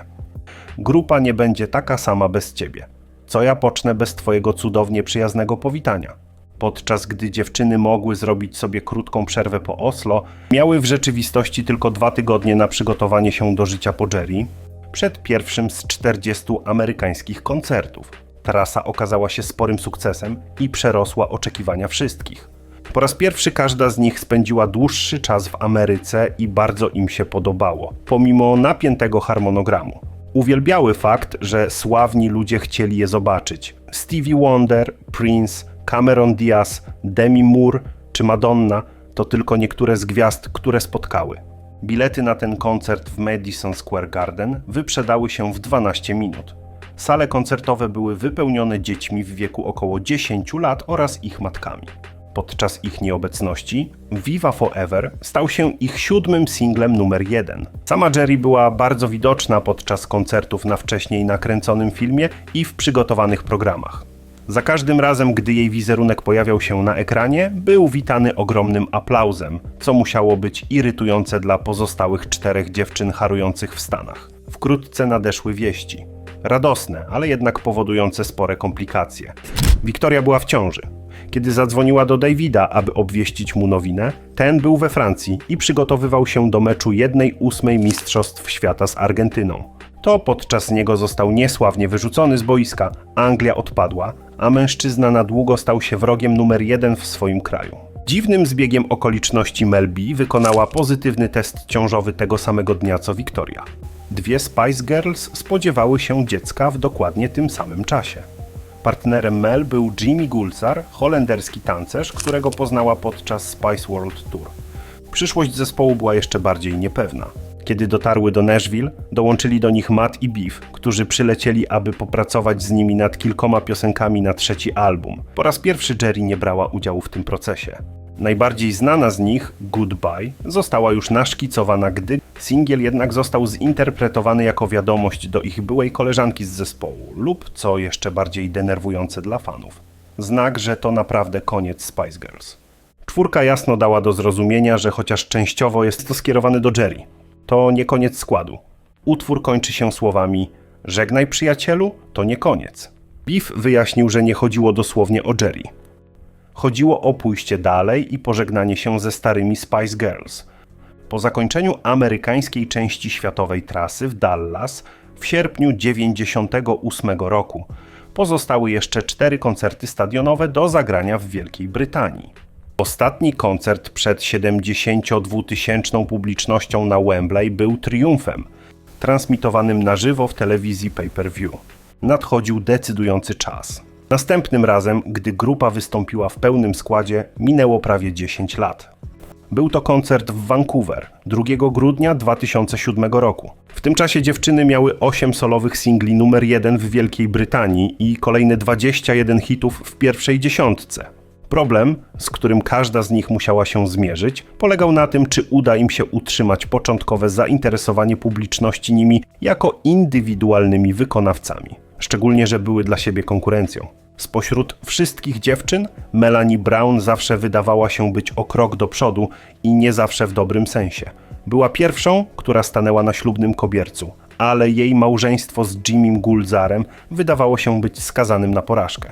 Dzień po ślubie, 13 września 1998 roku, Mel B została pierwszą Spice Girl, która wydała solową płytę. Podczas trasy skontaktowała się z nią raperka i producentka Missy Elliott, która zapytała, czy zechciałaby współpracować z nią przy singlu. Powstały utwór I Want You Back był kawałkiem hip-hopu lat 90. i nie przypominał piosenek Spice World. Fani jednak to zaakceptowali i I Want You Back osiągnął pierwsze miejsce w Wielkiej Brytanii. LG, jak się teraz nazywała. Urodziła córeczkę miesiąc przed terminem 19 lutego 1999 roku. W maju jej małżeństwo przeżywało kryzys. Ujawniono, że ona i Jimmy mieszkają w oddzielnych skrzydłach rodzinnej rezydencji. Między innymi pokłócili się o plany Mel, która chciała zabrać swoją 3-miesięczną córkę do Stanów, kiedy leciała do Minneapolis na nagrania. Kłótnie o dziecko były jednak tylko częścią problemu, a Mel podobno była coraz bardziej zirytowana wydatkami męża. Gazety nadały mu przydomek Jimmy Goldcard ze względu na widoczne, nieskrępowane korzystanie z jej karty kredytowej. Nie podobało jej się też jego towarzystwo starych znajomych z Amsterdamu z czasów, gdy był gwiazdą tańca w jednej z najbardziej znanych dyskotek gejowskich w Europie i z którymi nadal utrzymywał bliski kontakt. Pod koniec czerwca ukazał się jej kolejny singiel Word Up, ale zajął tylko 13 miejsce na brytyjskiej liście przebojów. Mel miała trudności z pogodzeniem obowiązków świeżo upieczonej matki z harmonogramem nagrywania swojego solowego albumu. Ostatecznie małżeństwo się rozpadło. Potrzebni byli drodzy prawnicy, aby ustalić warunki opieki nad dzieckiem i ugodę rozwodową. Mel zaoferowała Jimmy'emu podobno 750 000 funtów w gotówce, plus mieszkanie o wartości $500 000 funtów. Pomimo różnic, Mel była nieugięta. Chciała, aby córka dorastała, mając 2 rodziców i zgodziła się, aby Jimmy, który uwielbiał swoje dziecko, mógł się nią opiekować w weekendy. Mel w końcu wpadła na Jerry po raz pierwszy od 2 lat. Było to w klubie fitness latem 2000 roku. Wymieniły uprzejme powitanie, ale nic więcej. Miały więcej do powiedzenia o sobie w wywiadach niż na żywo. Jimmy Gulzar trzymał się z dala od mediów od czasu zakończenia związku z Mel, ale udzielił wywiadu telewizyjnego w 2002 roku, w którym powiedział: Melanie i Jerry miały ze sobą relację, która sięga głębiej niż wielu ludzi myśli. W tym czasie żadna z nich tego nie skomentowała. Choć w jednym z zupełnie niepowiązanych wywiadów Jerry ujawniła, że próbowała lesbijskiego stosunku ze znaną kobietą, ale nie powiedziała, kto to był. W tamtym czasie nikt nie próbował łączyć kropek z Mel B. Podczas gdy Jerry zdobyła 4 single numer 1, Mel nie udało się powtórzyć sukcesu I Want You Back, a album okazał się katastrofą. Victoria była w znacznie lepszym miejscu. Brooklyn urodził się przez cesarskie cięcie 4 marca, 2 tygodnie po Phoenix, córce Mel. David był kompletnie zakochany w swoim dziecku od pierwszej chwili. Kiedy pojawił się Brooklyn, narodziła się Marka Beckham. Ich ślub odbył się 4 lipca. Nieobecność Jerry była według Victorii najsmutniejszą rzeczą tego dnia. Powiedziała, że nie mogła zaprosić swojej byłej koleżanki z zespołu, ponieważ byłoby to zbyt publiczne. co prawdopodobnie oznaczało, że przyciągnęłoby to zbyt dużą uwagę i odwróciłoby jej część od panny młodej i pana młodego. Pozostałe dziewczyny brały udział w ceremonii. Nadszedł jednak czas, żeby wrócić do pracy. Spice Girls planowały swoją drugą trasę koncertową, chociaż tym razem Christmas in Spice World miało trwać tylko 8 nocy w 2 miejscach w Wielkiej Brytanii. Była to szansa na zaprezentowanie kilku nowych piosenek, a także na przypomnienie wszystkim ich najbardziej lubianych hitów. Najbardziej intrygujący numer nosił tytuł Woman. Utwór był jak dorosła wersja piosenki Spice Girls z całą ich charakterystyczną żywiołowością, ale z tekstem, który potwierdzał: nie jesteśmy już nastolatkami. 2 inne nowe piosenki, Right Back at Ya i Holler, sugerowały, że na następnym albumie pojawi się bardziej modne brzmienie R&B. Woman nie znalazło się w ostatecznym repertuarze. Koncerty, 4 w Manchesterze i kolejne 4 w Londynie, były osobistym triumfem Wiktorii. Wyszła ze swojej skorupy, zwłaszcza podczas świątecznego bisu, kiedy wszystkie dziewczyny ubrane w czerwień świętego Mikołaja zaśpiewały ulubiony utwór Slade Merry Xmas Everybody. Wiktoria zaśpiewała następnie główny wokal w innym klasyku I Wish It Could Be Christmas Everyday Wizard. Jak się wydawało, nie mogła być szczęśliwsza, zrzucając z siebie obowiązki macierzyństwa i małżeństwa, ale nie było tak przed Brit Awards, na których Spice Girls otrzymały nagrodę za wybitny wkład w muzykę. Była zdenerwowana, zwołała pozostałe dziewczyny, zanim miały wejść na scenę i powiedziała im: dostawałam groźby śmierci. Następnie opowiedziała im, jak otrzymała pocztą listy z pogróżkami i że martwiła się, że są plany porwania Brooklyna. List przyszedł 2 dni wcześniej. W środku znajdowało się zdjęcie Wiktorii z gazety, które zostało przerobione. Była w nim dziura po kuli i tryskająca krew oraz ostrzeżenie umrzesz z datą 3 marca 2000 roku, dniem Brit Awards. Natychmiast zadzwoniła na policję. Wiktoria spędziła dzień rozdania nagród z ochroniarzem przyklejonym do jej boku. Najgorszy moment nadszedł, gdy zeszła ze sceny po popołudniowej próbie i zobaczyła czerwone światło lasera świecące na jej klatce piersiowej. Była przerażona. Policja wbiegła na pomost, ale ktokolwiek tam był, uciekł. Podczas ich ostatniej piosenki, Goodbye, Wiktoria myślała, że została postrzelona. Pomyliła pękające balony z wystrzałami. Wybuchnęła płaczem, co światowe media uznały za oznakę wzruszenia. W rzeczywistości były to łzy radości, że wciąż żyje. Melanie w rzeczywistości była tuż za Mel B w kolejce do wydania płyty poza Spice Girls. 3 tygodnie po Brit Awards miała swój pierwszy numer 1. Never Be The Same Again, w którym pojawił się rap Lizzy Left Eye Lopez, która miała ogromną wiarygodność w świecie R&B. Udzieliła się także wokalnie w klasyku Briana Adamsa When You're Gone. Melanie chciała pozbyć się persony Spice Girls. Była z pewnością najmniej atrakcyjna dla mediów z całej piątki. Spędziła kilka miesięcy w Los Angeles, gdzie często odwiedzała klub Viper Room, a tam spędzała czas z dawnym gitarzystą Sex Pistols, Steve'em Jonesem i Johnem Taylorem z Duran Duran. Dość dziwna ekipa jak na dziewczynę z różowego składu. Zbliżyła się do Robbiego Williamsa, który kiedyś przechwalał się z brawurą w programie radiowym, że, uwaga, cytuję, był w 4 z 5 Spice Girls. Z tej relacji poza kilkoma randkami nic nie wyszło. Pierwsze solowe koncerty Melanie spotkały się z mieszaną reakcją. Wyruszyła w swoją pierwszą trasę koncertową zatytułowaną From Liverpool to Leicester Square. Zagrała 14 koncertów rozsianych po świecie. Jej debiutancki solowy album Northern Star został przyjęty lepiej niż występy. Udało jej się przyciągnąć do współpracy Ricka Rubina. 4. singiel zajął pierwsze miejsce na listach przebojów, sprzedając się w 120 000 egzemplarzy w pierwszym tygodniu. Ale media żyły głównie spekulacjami o jej rzekomych lesbijskich zapędach oraz liczyły jej każdy dodatkowy kilogram. Przylgnął do niej przydomek Sumo Spice, a ona wszystko to bardzo przeżywała. Depresja, tygodnie spędzone w łóżku i prozak. Tak wyglądało jej życie po pewnym czasie. Była w kiepskim stanie, gdy 3. album Spice Girls, Forever, został wydany na początku listopada 2000 roku. Wydawało się, że minęły wieki, odkąd Goodbye było numerem 1. 2 lata, w których Spice Girls stały się Spice Women. Wszystkie po 20, zmagające się z niezliczonymi problemami i lękami, które rzucało im życie. Girl Power nie było nigdzie widać. Album, nagrany w Londynie i Miami, powstawał długo. Dziewczyny były zobowiązane umową do dostarczenia 3. albumu. Nikt tego głośno nie powiedział, ale co oczywiste, nie wkładały już w to całych swoich serc. Wydawało się, że dla nich wszystkich są w życiu ważniejsze rzeczy niż Spice Girls. Zniknęła popowa żywiołowość, nawet okładka albumu sugerowała bardziej dojrzałe doznania. Razem wyglądały, jakby wybierały się do drogiego klubu na kolację, a nie na sobotnią dyskotekę. Koniec nieuchronnie się zbliżał. Tuż przed Bożym Narodzeniem 2000 roku 4 dziewczyny odbyły tajne spotkanie, na którym zdecydowano, że nie wydadzą kolejnego singla z albumu, ponieważ oznaczałoby to kontynuowanie kampanii promocyjnej, której nikt nie chciał. W szczególności Melanie i Victoria chciały to zakończyć. Postanowiły jednak nie mówić o tym światu, ponieważ to mogłoby negatywnie wpłynąć na wszystkie przedsięwzięcia. Victoria i Emma miały do ukończenia i promowania własne albumy. Mel B zamierzała ponownie wzbudzić zainteresowanie swoją solową karierą, a Melanie była w połowie światowej trasy. Jej krążek ostatecznie sprzedał się w 4 milionach egzemplarzy na całym świecie, więc intensywne koncertowanie było opłacalne. Forever sprzedał się w podobnej liczbie, co było dobitnym dowodem na to, że warto, żeby kontynuowała swoje plany. Emma rozpoczęła karierę jako osobowość telewizyjna. Prowadziła cotygodniowy program o nazwie po prostu Emma. Miała zapowiadać teledyski i odczytywać e-maile. W zasadzie nic ciekawego. Po 5 odcinkach zdecydowała, że nie podpisze umowy na kolejne.